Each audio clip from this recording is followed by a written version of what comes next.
रात्र 12वी. कथेचे नाव श्यामचे पोहणे. कोकणामध्ये पावसाळ्यात विहिरी तुडुंब भरलेल्या असतात. हाताने सुद्धा पाणी घेता येते. इतक्या भरतात. पावसाळ्यामध्ये पोहण्याची कोकणात मौज असते. नवीन मुलांना या वेळेसच पोहावयास शिकवितात. नवशिक्याच्या कमरेला सुखड किंवा पिढले बांधून व देतात त्याला विहिरीत ढकलून. विहिरीत पोहणारे असतातच. 6-6 पुरुष. खोल पाणी असले तरी तळाशी जाऊन खर घेऊन येणारे अट्टल पोहणारे असतात. पाण्यात नाना प्रकारच्या कोलांट्या उड्या मारणारेही असतात. कोणी विहिरीत फुगड्या खेळतात, कोणी परस्परांच्या पायांना पाय लावून उताने होऊन माना वर करून होड्या करतात. नाना प्रकार करतात. माझे चुलते पट्टीचे पोहणारे होते. वडिलांना पोहता येत असे, परंतु मला मात्र पोहता येत नव्हते. दुसरे पोहत असले म्हणजे मी मजा पाहावयास जात असे, परंतु स्वतः मात्र पाण्यात कधी गेलो नाही. मला फार भीती वाटे. आमच्या शेजारची लहान लहान मुलेही धडाधड उड्या टाकीत, परंतु मी मात्र भित्री भागोबाई. ढकला रे श्यामला असे कोणी म्हटले की मी तेथून पोबारा करीत असे. माझी आई पुष्कळ वेळा म्हणे, अरे श्याम, पोहायला शिक. ती लहान लहान मुले पोहतात आणि तुला रे कसली भीती? तुला बुडू का देतील इतके सारेजण? उद्या रविवार आहे, उद्या पोहायला जा. तो वरवडेकरांचा बाळू तो तुला शिकवील. नाहीतर भाऊजींबरोबर जा. अरे उठल्या बसल्या आपल्याला विहिरीवर काम. येथे का पुण्या मुंबईचे नळ आहेत? पोहावयास येत असावे म्हणजे चांगले. कुसाताईची वेणी व आंबी त्यासुद्धा शिकल्या पोहायला. नाहीतर तू बांगड्या तरी भर. पण बांगड्या भरणाऱ्या मुलीहून सुद्धा तू भित्रा. उद्या जा पोहायला. त्या बाबूकडे सुखडी आहेत ठेवलेल्या, त्या बांध कमरेला वाटले तर. आणखी धोतर बांधून वर धरतील. उद्या जा हो. मी काहीच बोललो नाही. रविवार उजाडला. मी कुठेतरी लपून बसायचे ठरविले. आज आई पोहावयास पाठविल्याशिवाय राहणार नाही असे मी नक्की ओळखले होते. मी माळ्यावर जाऊन लपून बसलो.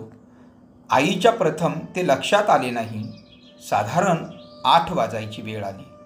शेजारचे वासू, भास्कर, बन्या बाप, श्यामची आई, श्याम येणार आहे ना आज पोहायला?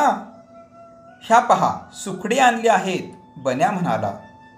हो येणार आहे, परंतु आहे कोठे तो? मला वाटले की तुमच्याकडेच आहे. श्याम, अरे श्याम, कोठे बाहेर गेला की काय? असे म्हणून आई मला शोधू लागली. मी वरून सारी बोलणी ऐकत होतो. मुले म्हणाली, तिकडे आमच्याकडे नाही बुवा आला. कुठे लपून तर नाही ना बसला? आम्ही वर पाहू का श्यामची आई? आई म्हणाली, बघा रे वर त्याला, बघा वर बसलाय का? त्याला उंदीर गोशीसारखी लपण्याची सवयच आहे. त्या दिवशी असाच माचाखाली लपून बसलो होतो. पण वरती जरा जपून जा हो. तो तक्ता एकदम वर उचलतो. अलगद पाय ठेवून जा. मुले माळ्यावर येऊ लागली. आता मी सापडणार असे वाटू लागले. बारीक बारीक होऊ लागलो. परंतु बेडकीला फुगून जसे बैल होता येणार नाही, त्याप्रमाणे बैलाला बारीक बेडकीही होता येणार नाही. मला असे वाटले की भक्तिविजयात ज्ञानेश्वर एकदम लहान माशी होऊन तळ्यातून पाणी पिऊन आले. तसे मला जर लहान होता आले असते तर? भाताच्या कणग्याआड मी मांजरासारखा लपून बसलो होतो. नाही रे येथे, तो काय येथे लपून बसेल अडचणीत? एक जण म्हणाला, चला आपण जाऊ, उशीर होईल मागून. दुसरा म्हणाला. इतक्यात भास्कर म्हणाला, अरे तो बघा, त्या कणगीच्या पाठीमागे श्यामच तो. सारे पाहू लागले. श्याम, चल ना रे, असं काही लपून बसतोस? सारे म्हणाले, आहे ना वर. मला वाटलेच होते वरती लपला असेल म्हणून. घेऊन जा त्याला, नेल्याशिवाय राहू नका. आई म्हणाली. ती मुले जवळ येऊन मला ओढू लागली. परंतु किती झाले तरी ती परक्यांची मुले, ती जोर थोडीच करणार. ती हळूहळू ओढीत होती व मी सर्व जोर लावित होतो. श्यामची आई, तो काही येत नाही व हलत नाही, मुले म्हणाली. आईला राग आला व ती म्हणाली, बघू दे कसा येत नाही तो, कुठे आहे कार्टा, मीच येते थांबा. आई वर आली व रागाने माझा हात धरून तिने ओढले. ती मला फरफटत ओढू लागली, तरी मी हटून बसतच होतो. एका हाताने आई ओढीत होती व दुसऱ्या हाताने ती शिमटीने मला मारू लागली. आई मुलांना म्हणाली, तुम्ही हात धरा व ओढा, मी पाठीमागून हाकलते व झोडपते चांगला, बघू कसा येत नाही तो. मुले मला ओढू लागली व आई शिमटीवर शिमटी देऊ लागली. नको का आई मारू, आई मेलो, आई मेलो, मी ओरडू लागलो. काही मरत नाहीस, उठ, तू उठून चालू लाग, आज मी सोडणार नाही तुला. पाण्यात चांगला 2-4 वेळा बुडवा रे याला, चांगले नाका तोंडात पाणी जाऊ दे. उठ, अजून उठत नाहीस, लाज नाही वाटत भिकारड्या लपून बसायला. त्या मुली आल्या बघ फजिती बघायला, असे म्हणून आईने जोरात मारणे चालवले. जातो मी, नको मारू, मी म्हटले. निघ तर, पुन्हा पळालास तर बघ, घरात घेणार नाही, आई म्हणाली.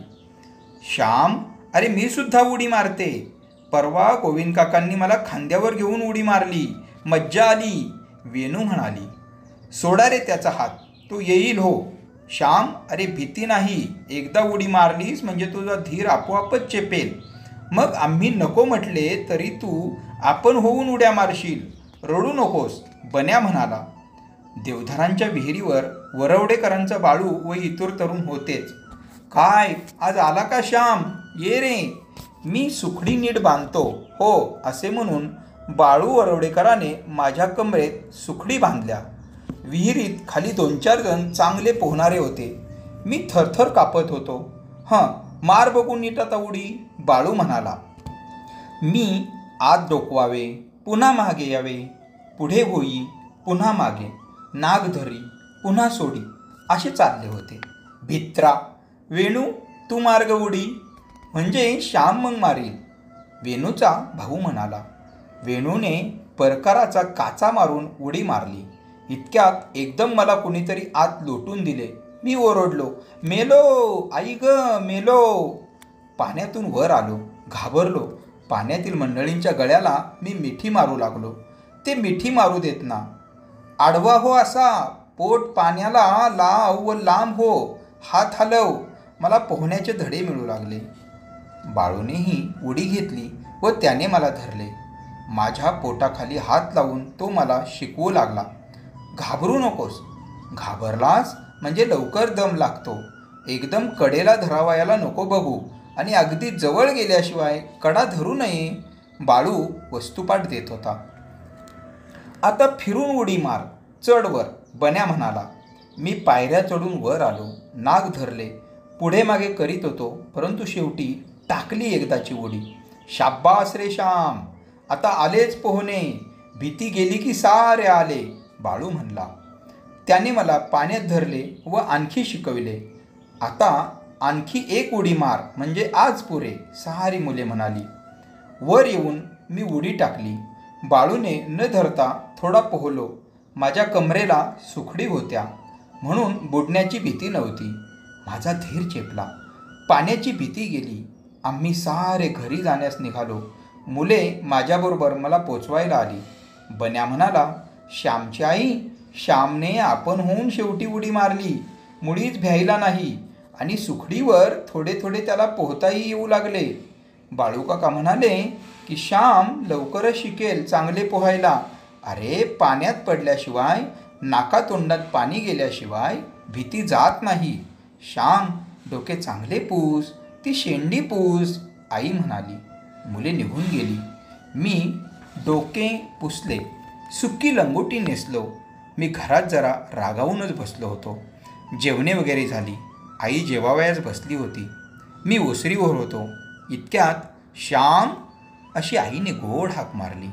मी आईजवळ गेलो व म्हटले, काय?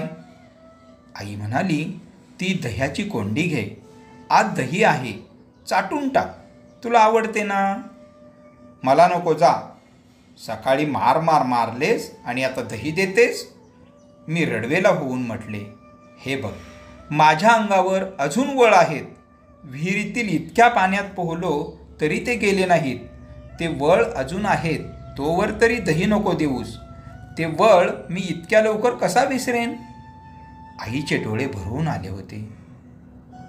ती तशीच उठली. तिच्याने भात गिळवेना. ती हात धुवून आली. आई तशीच जेवण पुरे न होता उठली. हे पाहून मला वाईट वाटले. माझे बोलणे आईला लागले का असे मनात आले. आईने तेलाची वाटी आणली व माझ्या वळांना ती लावू लागली. मी काही बोललो नाही. आई रडवेली होऊन म्हणाली, श्याम, अरे श्याम, तू भित्रा आहेस असे का जगाने तुला म्हणावे? माझ्या श्यामला कोणी नावे ठेवू नयेत, श्यामला कोणी नाव ठेवू नये म्हणून मी त्याला मारले. श्याम, तुझ्या आईला तुमची मुले भित्री आहेत असे कोणी म्हटले तर ते तुला आवडेल का? ते तुला खपेल का? तुझ्या आईचा अपमान तुला सहन होईल? माझ्या मुलांचा कोणी अपमान केला तर ते मी सहन करणार नाही व माझा कोणी अपमान केला तर माझ्या मुलांनी सहन करता कामा नये. असे असेल तरच मी त्यांची खरी आई व ते माझे खरे मुलगे. रागावू नको, चांगला धीट हो. ते दही खा व जा खेळ. आज निजू नको हो. पोहून आल्यावर निजले तर लगेच सर्दी होते हो.